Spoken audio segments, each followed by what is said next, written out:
Hi அனைத்து ஆன்மீக நண்பர்களே, அனைவருக்கும் எனது மாலை வணக்கத்தை தெரிவித்துக் கொள்கின்றேன். இன்றைக்கு என்னன்னு கேட்டிங்க அப்படின்னா, காலையில் ஒரு 7 மணிக்கு மேலே சதுரகிரி மலை வரலாம்னு சொல்லி நானும் என் மனைவியும் வந்தவங்க. காலையில் 7 மணிக்கு மலையை ஆரம்பித்தோம். அப்படியே ஜாலியாக அப்போ ஒரு சுற்றுலா மாதிரி சுற்றி பார்த்துட்டு மலையெல்லாம் பார்த்துட்டு ஜாலியாக வந்தாங்க. வரும்போது முத தரிசனம் எங்கேன்னு கேட்டிங்கன்னா, சந்தன மகாலிங்கம், சுந்தர மகாலிங்கம், மகாலிங்க சுவாமிகளின் தரிசனம் எதுக்காக வந்தோம். சூப்பரான தரிசனம் கிடைச்சது. இங்கே என்னன்னு கேட்டிங்கன்னா, இந்த மலையோட சிறப்பு என்னன்னு கேட்டிங்கன்னா, அதிகமான சித்தர்கள் வாழும் மலையை ஒரு சதுரகிரி மலை தாங்க. வேறு எங்கேயுமே இந்த மாதிரி சித்தர் இருக்க மாட்டாங்க. அதிகமாக சித்தர் வாழும் மலை சதுரகிரி மலை. ரெண்டாவது என்னன்னு கேட்டிங்க அப்படின்னா, அதிக மூலிகை மரங்கள் உள்ள மலை எதுன்னு கேட்டிங்கன்னா சதுரகிரி மலை தான். ஏன்னா இந்த சதுரகிரி மலை அவ்வளோ மூலிகை மரம் இருக்குது. மாசமும் அமாவாசை பௌர்ணமிக்கு வந்தீங்க அப்படின்னா இந்த மூலிகை காற்றை சுவாசிக்கிறதுனால என்னன்னு கேட்டிங்கன்னா, நாம் உடல் ஆரோக்கியம் கிடைக்குங்க.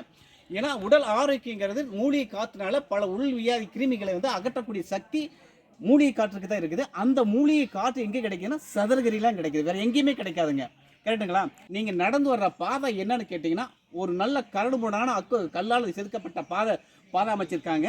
அதில் நீங்கள் நடந்து வர்றீங்க அப்படின்னு வச்சிங்களேன், ஒரு அக்குபஞ்சர் மருத்துவ முறைப்படி பாதங்கள் இரண்டும் கல்மேல் நடந்து வருவதனால் அனைத்து புள்ளிகளும் வேலை செய்ய ஆரம்பிக்கும். அப்போ உடம்புல உள்ள ஆரோக்கியங்கள் அதிகமாக கிடைக்கும். உடம்புல வியர்வை போற அனைத்து வெளியேறுங்க. இதான் இந்த சதுரகிரியோட மலையோட தத்துவமே முக்கியமானது. உடல் ஆரோக்கியம், மூலிகை காற்று, இதை மெயினாக வச்சுட்டு அருமையான தரிசனம். சுந்தரலிங்க மகாலிங்கம், சந்திர மகாலிங்கம், அருமையான தரிசனம் எங்களுக்கு கிடைச்சது. நீங்கள் அனைவரும் பாருங்கள். அந்த அனைவரும் எனக்கு பாராட்டுவதற்காக எனது பைரவரும் கூடவே இருப்பாருங்க. எப்பயுமே நீங்கள் நைட்டில் வந்தாலும் நம்ம பைரவர் கண்டிப்பாக நம்ம கூடவே இருப்பார். இங்கே ஒரு சிறப்பம்சம் என்னன்னு கேட்டிங்கன்னா, நைட்டுக்கு எந்த டைம் வந்தாலும் பைரவர் கண்டிப்பாக இருப்பாருங்க.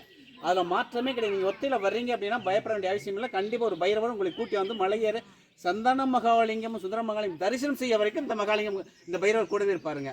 இதுதான் முக்கியமான சிறப்பம்சங்க. நன்றிங்க, வணக்கம்.